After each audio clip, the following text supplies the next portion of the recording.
Allô? Ah. N'hésitez pas à vous avancer sur les premières places, hein, il y a encore des places disponibles. Donc si vous voulez vous avancer. Je pense qu'on peut commencer. Donc bonjour à toutes, bonjour à tous, bienvenue sur le pavillon France pour cet événement intitulé Mobiliser tous les acteurs pour la protection des grands singes.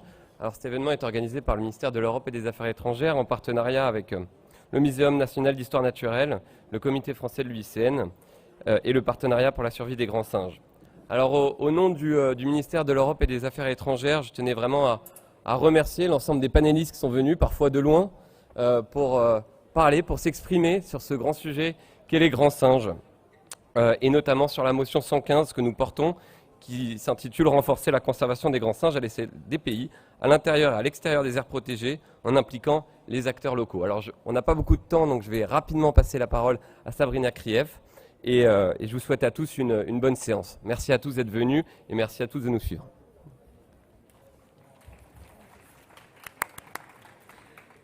Bonjour à toutes et à tous, merci beaucoup d'être venus. Je remercie également Lucas Ivernel du ministère de l'Europe et des Affaires étrangères d'avoir permis d'organiser cet événement sur le pavillon France et je vous remercie d'être présent. En effet, comme l'a dit Lucas, aujourd'hui on est rassemblés pour parler d'un défi, que vient de nous lancer un peu le ministère de l'Europe et des Affaires étrangères, qui est de mobiliser tous les acteurs. C'est un peu un appel au secours, un appel à l'aide aussi. C'est pas juste un défi.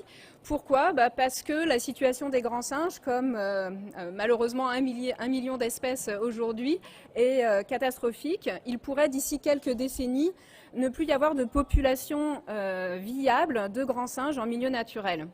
Donc pour cette raison, aujourd'hui, on a décidé d'essayer de trouver des moyens d'agir, de chercher en tout cas des solutions pour inverser cette tendance qui semble inexorable. Juste un petit rappel, si vous n'êtes pas spécialiste des grands singes, aujourd'hui il existe 7 espèces de grands singes, 2 espèces de chimpanzés, le chimpanzé commun et le bonobo, 2 espèces de gorilles et 3 espèces d'orang-outans. Et toutes sont soit en danger critique d'extinction sur la liste rouge de l'UICN. Toutes sont aussi visées par la CITES. Il est interdit de les acheter, d'en faire le commerce et de les manger. Et malgré cela, les menaces restent très vives. La première étant la perte d'habitat.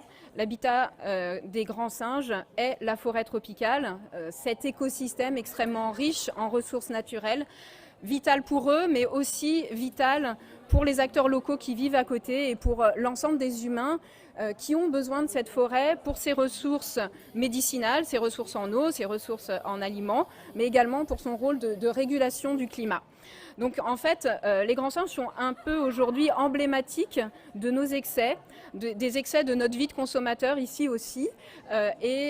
Pour cette raison, se mobiliser pour les protéger, c'est aussi se mobiliser pour des milliers d'autres espèces qui cohabitent avec eux et pour les humains. Donc si on ne veut pas être juste anthropocentriste et anthropomorphique, on peut le faire aussi pour les autres espèces, puisqu'ils vivent jusqu'à 70 ans. Ils vivent sur des territoires qui sont larges et protéger un individu, simplement se donner cet objectif-là, c'est protéger avec eux à la fois une flore extrêmement riche de la forêt tropicale et d'autres espèces qui cohabitent pendant de nombreuses générations, puisque peu d'autres espèces animales vivent aussi longtemps que les chimpanzés. Beaucoup d'efforts ont déjà été entrepris. Depuis une quarantaine d'années, on estime que 70% des populations de grands singes ont disparu. Et évidemment, ce n'est pas aujourd'hui qu'on se met à décider de bouger les choses. Et jusqu'à présent, la coopération internationale a aussi mis en place différentes actions. On va voir aujourd'hui, dans une première partie, comment on peut essayer de renforcer cette mobilisation. Et avec la motion 115, un petit groupe d'experts qui émane du comité français de l'UICN, d'un groupe de travail sur les pays en développement et la biodiversité, constitué de chercheurs de terrain du Muséum national d'histoire naturelle, ma collègue Shelley Massy qui travaille sur les gorilles, Victor Nara qui travaille sur les bonobos, mais aussi des ONG, Aweli, Outan, donc à la fois en Afrique et en Asie du Sud-Est, le WWF, on réfléchit aux solutions qui n'avaient pas encore été vraiment envisagées. Et ce que nous proposons dans cette motion, c'est de mettre en place un réseau d'acteurs locaux, d'acteurs qui existent, qui sont déjà soutenus par certains projets, mais de façon dispersée, disséminée. Et là, l'idée, c'est de créer 3 alliances en Afrique et une alliance en Asie du Sud-Est, qui, ensemble, par ce réseau, vont pouvoir se rendre plus visibles, pouvoir mobiliser en synergie leurs actions de terrain directement. Donc c'est ce qu'on va essayer de vous présenter rapidement en témoignant des actions qu'on souhaiterait entreprendre. Cette motion va vraiment être mise en œuvre, on l'espère, à partir donc d'aujourd'hui. Donc l'UICN, c'est aussi ça, c'est pas juste un grand congrès où les gens se réunissent pour parler, mais c'est aussi un moyen, un moment clé pour lancer des projets. Donc assez rapidement, puisque le temps est court, on va d'abord lancer une première partie qui porte sur la coopération internationale on va avoir donc 3 panélistes, Ross Mittermeier pour Rewild, Annette Lanjou pour la fondation Arcus, qui est donc aussi très importante puisqu'il s'agit aussi de mobiliser les bailleurs, et Johannes Refisch pour le GRASP. Et ensemble, ils vont nous montrer à la fois ce qui est déjà entrepris et les projets et comment on peut articuler ce projet de travail avec les acteurs locaux et les actions internationales. Donc Ross, en premier.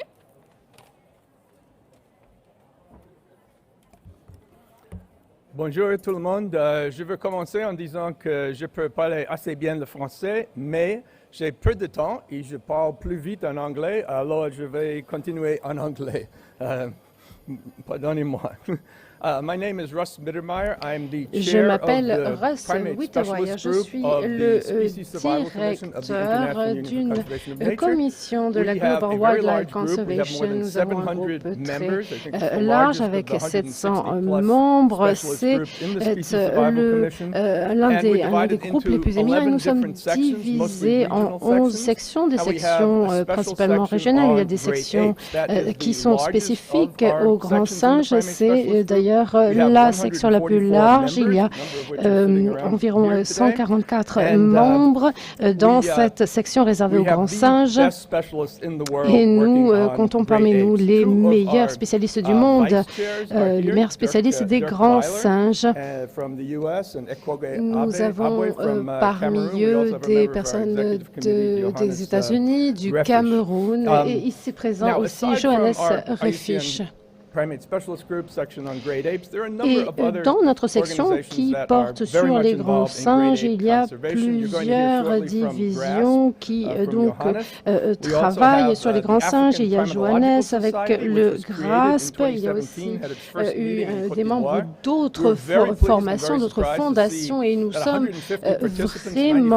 vraiment ravis de nous dire que 90% des membres de la section viennent d'Afrique. Et nous avons eu plusieurs réunions et au fil du temps, il y avait de plus en plus de participants et 95% venaient d'Afrique. Il y a aussi l'Alliance pour la conservation des grands singes en Afrique centrale. Il y a également un réseau d'action d'Afrique de l'Ouest avec un de ses représentants qui est ici. Il y a aussi l'Alliance pour les grands singes. Il y a enfin et surtout la Fondation Arcus qui est le plus grand soutien pour ce qui est des grands singes.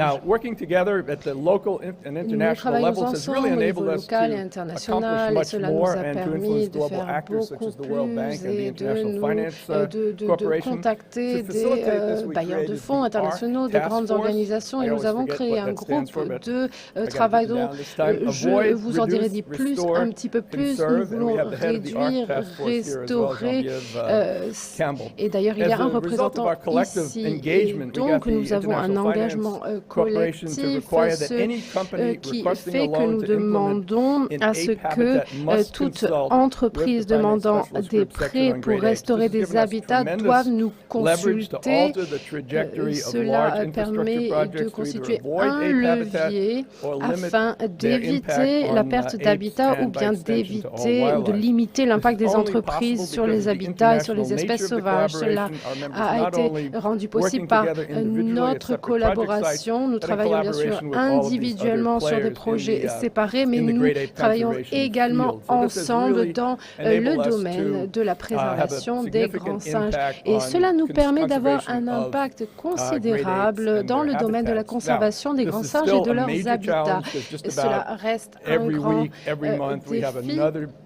Nous rencontrons une nouvelle difficulté toutes les semaines, tous les mois, mais nous sommes bien organisés, nous avons les moyens de relever les défis et nous sommes très heureux du travail mené par Sabrina.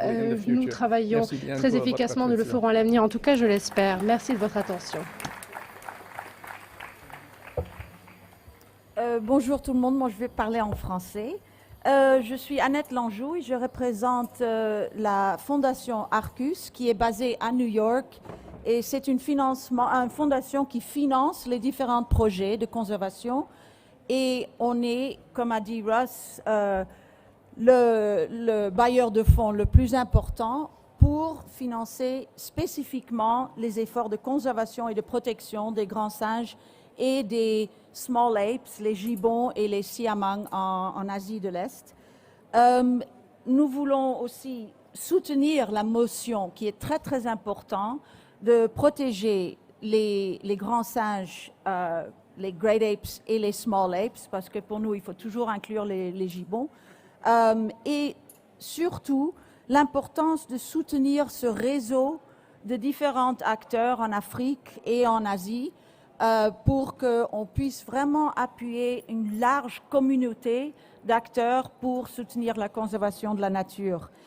La Fondation Arcus met à peu près 14 millions de dollars chaque année derrière la conservation et l'appui aux recherches et conservation des grands singes partout au monde. On travaille dans plus ou moins 24 différents sites. Nous appuyons un grand nombre de différentes organisations, mais entre autres, un certain nombre de différents réseaux ou d'alliances ou de groupes de ONG qui travaillent ensemble. Et c'est une des grandes lacunes dans la conservation, c'est la collaboration effective.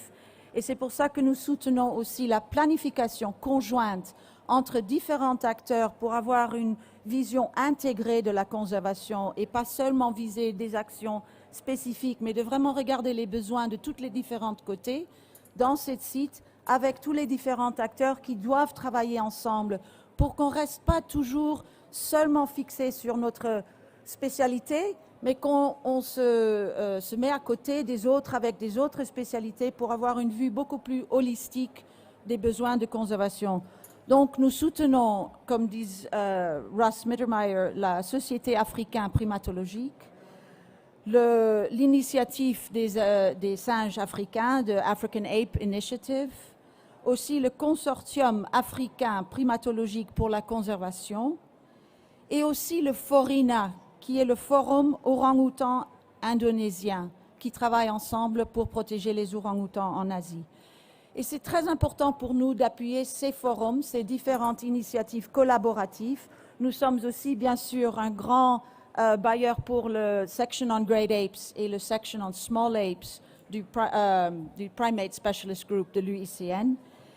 Et c'est pour nous la vision pour le futur, pour pouvoir vraiment avoir une action efficace et un impact long terme sur la conservation des grands singes. Donc, c'est tout ce que je voulais vous dire et je suis ravie de voir l'appui du gouvernement français aussi à cette initiative. Merci.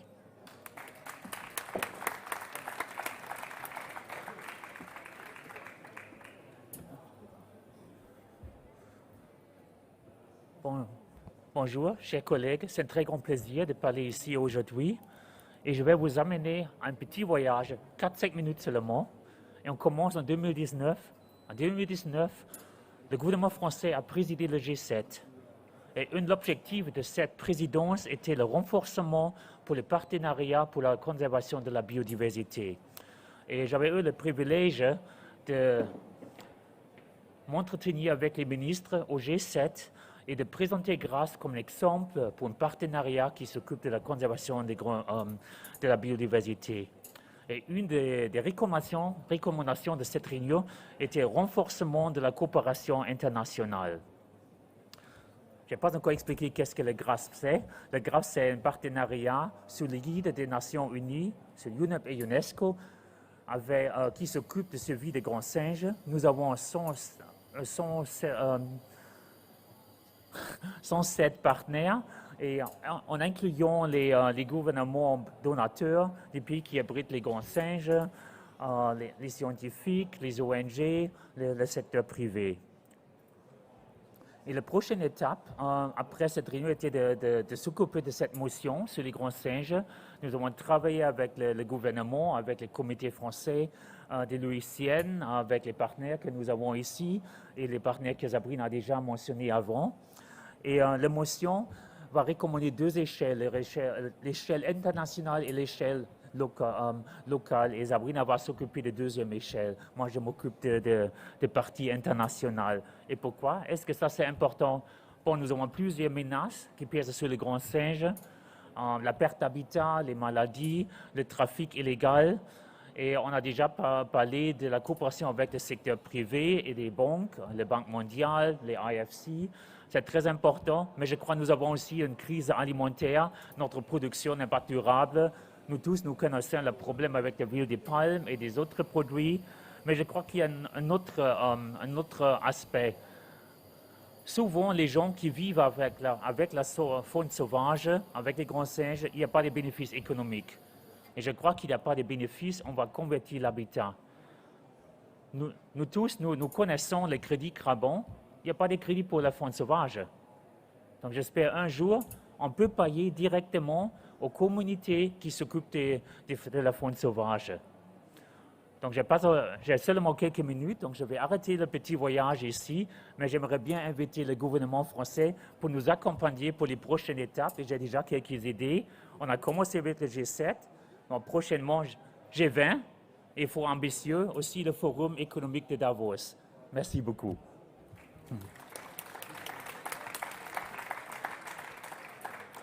Merci beaucoup à toutes et à tous et à ces rappels des enjeux et pour nous avoir aussi montré qu'il y a des projets en route, du dynamisme et que l'objectif c'est vraiment de travailler en synergie, on l'a bien compris.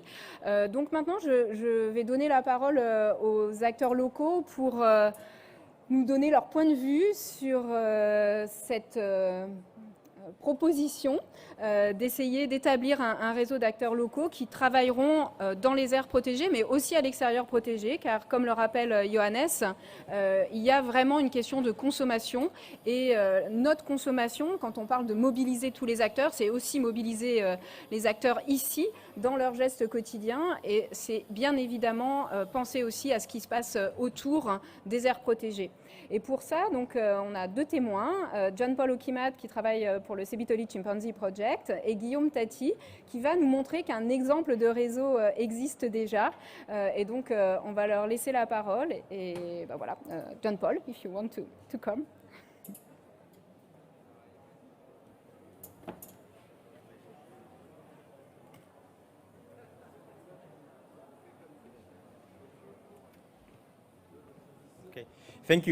Merci beaucoup. En tant qu'acteur local, mon idée sur cette nouvelle initiative qui consiste à réunir tous les acteurs locaux signifie que ça représente une chance unique de salut pour les grands singes. Sur le terrain, on sait très bien qu'il y a beaucoup de petites initiatives sur le terrain, mais je me demande comment on pourrait avoir une seule vision et un seul plan commun. Donc je suis très excitée à l'idée de cette initiative. Je pense que cette initiative va faire avancer l'ordre du jour des grands singes. Il s'agit de coopération et de réseau. Je pense que ce réseau va être une avenue venu pour nous, pour apprendre les uns des autres, pour échanger les uns avec les autres et pour travailler ensemble. Je pense également que cette initiative va réunir tous les acteurs locaux et toutes les petites associations sur le terrain. Ça va être un outil très puissant pour nous parce que la plupart d'entre eux, à mon avis, ils sont tous générés par la communauté. Ils ne sont pas à l'extérieur du système.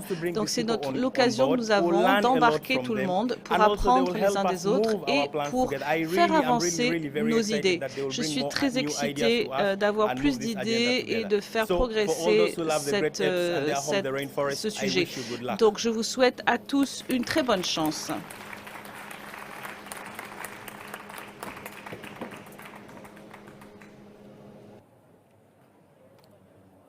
Donc maintenant Guillaume. Yeah. Bonjour, je suis Guillaume Tati, je suis directeur de l'association ESI Congo qui travaille sur la protection des gorilles et des chimpanzés de la forêt du Mayombe au Congo-Brazzaville. Et je suis parallèlement président de l'Alliance pour la conservation des grands singes en Afrique centrale depuis 2019, qui est un réseau d'acteurs en Afrique centrale qui protège les grands singes des forêts du bassin du Congo. Pardon. Je vais parler sur deux aspects. Il y a un peu la trajectoire du réseau Alliance et éventuellement la pertinence et l'intérêt de ce genre de réseau. Sur la trajectoire, évidemment, je ne vais pas revenir sur l'historique. On sait très bien que les acteurs locaux travaillent dans des landscapes d'importance pour les forêts qui abritent des grandes concentrations des grands singes, mais qui sont restés longtemps dans l'anonymat, qui n'étaient pas connus, qui n'étaient pas connectés entre eux, et qui généralement gravitaient autour des grandes ONG internationales, alors qu'ils sont présents, ils créent des résultats, etc. Et donc ce constat nous a amené, nous, petits acteurs, à nous connecter entre nous grâce à un bailleur que nous avons eu, c'est le PPI, et cela nous a amené justement à faire un diagnostic de ce que nous sommes, notre position, et de comment est-ce qu'on pouvait améliorer les choses. Améliorer les choses de deux façons. D'abord, exister, et porter la voix, essayer de dire que nous sommes présents, nous sommes légitimes et qu'on est légitime aussi pour pouvoir apporter, contribuer davantage. Deuxième élément, c'est aussi se retrouver entre nous pour pouvoir nous renforcer mutuellement. Parce que nous sommes un réseau d'acteurs qui a 7 acteurs actuellement qui viennent de 4 pays, Congo, Gabon, RDC et Congo, Gabon, RDC et Cameroun, pardon. Et donc, il y a plusieurs d'entre nous qui ont expérimenté des choses, qui innovent depuis très très longtemps et ça pouvait servir aux autres. Et donc, cet aspect de renforcement des capacités des acteurs locaux, c'est aussi une dimension de l'Alliance. Troisième élément, c'est avoir le poids politique pour influencer les décisions. Parce qu'on se rend compte, en tant que petit acteur, généralement, on subit les décisions de conservation qui, quelquefois, sont anachroniques par rapport aux réalités de terrain. Et donc, c'est l'occasion de se donner un petit poids pour aller contribuer, surtout être là où naissent les grandes décisions de conservation. Donc ça, c'est déjà ce que nous faisons.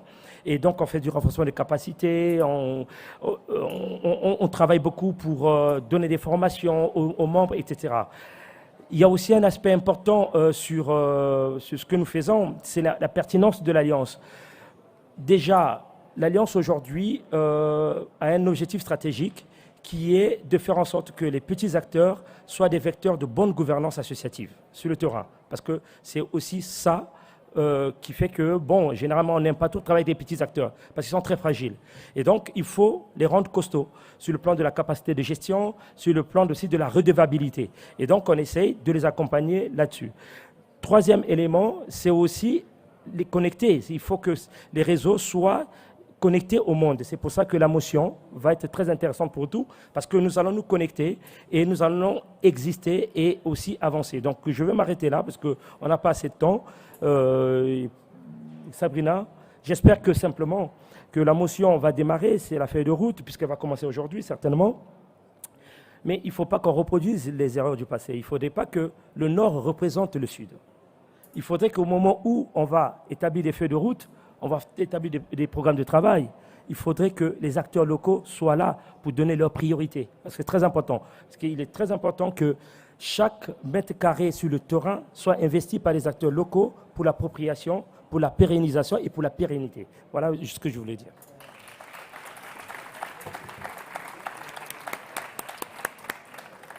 Merci beaucoup Guillaume et John-Paul pour la sagesse de vos propos. Et effectivement, aujourd'hui, c'est une journée clé dans ce processus. On a porté la motion, mais aujourd'hui, on veut passer le relais. Et cet après-midi, la réunion qu'on va avoir de 14 à 16 heures a pour objectif vraiment de passer ce relais et de donner aux acteurs locaux maintenant le temps de réfléchir et de prendre en main ce projet. Donc espérons que cet après-midi soit efficace.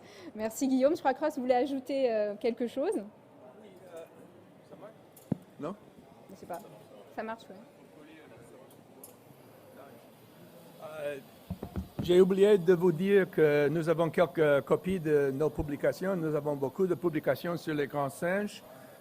Ici, de différentes en français. Il y a quelques copies derrière. Vous pouvez les prendre. Merci. Et pour conclure, Paul va nous faire une conclusion et un résumé de ce projet. Paul qui a été la cheville ouvrière de la rédaction de la motion et qui travaille pour le comité français de l'UICN. Merci Sabrina, merci à tous pour vos interventions très, très intéressantes. En fait, ce que je retiens de ces présentations, c'est qu'elles illustrent que nous sommes tous animés par cette volonté de préserver les grands singes et d'éviter la disparition de ces grands singes.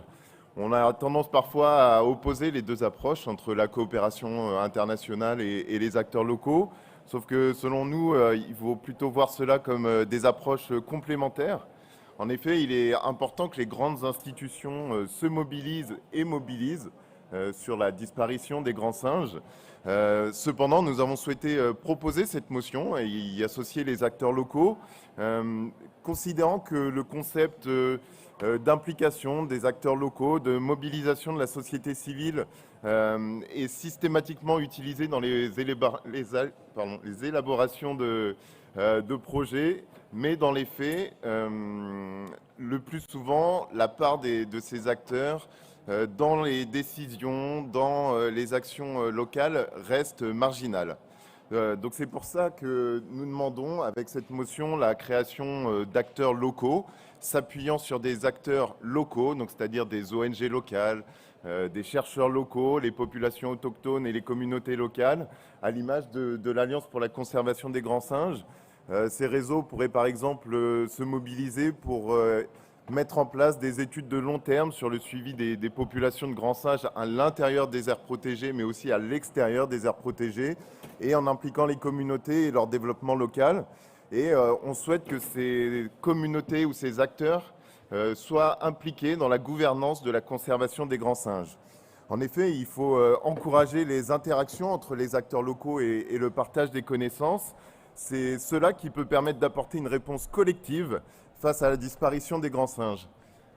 Ainsi, tout en poursuivant les efforts entrepris au niveau international, donc par le GRAS, par le groupe de spécialistes, à qui je demande maintenant de réellement impliquer les réseaux dans ces décisions, il faut attirer l'attention des financements pour mobiliser et soutenir ces acteurs locaux à travers des fonds publics, des fonds privés ou pourquoi pas des mécanismes de financement innovants. On pense que la mobilisation de ces acteurs locaux, c'est un espoir pour la conservation des grands singes et pour mener à bien cette mission. Donc effectivement, comme vous l'avez tous rappelé, nous allons maintenant nous atteler à la mise en œuvre de cette motion et donc à la création de ces réseaux. La première étape, c'est cet après-midi, en essayant de rassembler les acteurs locaux qui sont déjà ici au Congrès, mais aussi tous ceux qui seront, on a essayé d'en toucher le maximum et ils seront disponibles, on espère, en ligne tout à l'heure. Donc pour faire en sorte que ce congrès mondial constitue un moment fondateur ou déterminant dans la création de ces réseaux d'acteurs locaux. Mais il ne faut pas oublier non plus qu'il faudra aussi mobiliser le secteur privé, notamment les banques prêteuses par exemple, pour qu'elles évitent d'initier, de promouvoir, de soutenir des projets qui impactent les habitats des grands singes. Il ne faut pas oublier aussi les États qui doivent se mobiliser pour mettre en œuvre des politiques pour lutter contre le commerce de produits issus de la déforestation pour mettre fin à tout trafic illégal d'espèces et à interdire la capture de spécimens sauvages. Voilà, donc je conclurai en disant que si nous ne voulons pas porter la responsabilité de la disparition des 7 espèces de notre famille, les hominidés, il est impératif de mettre de côté les différents égos ou parfois les contradictions des États, des ONG ou des différents experts et qu'il faut conjuguer nos efforts pour sauver nos cousins. Merci.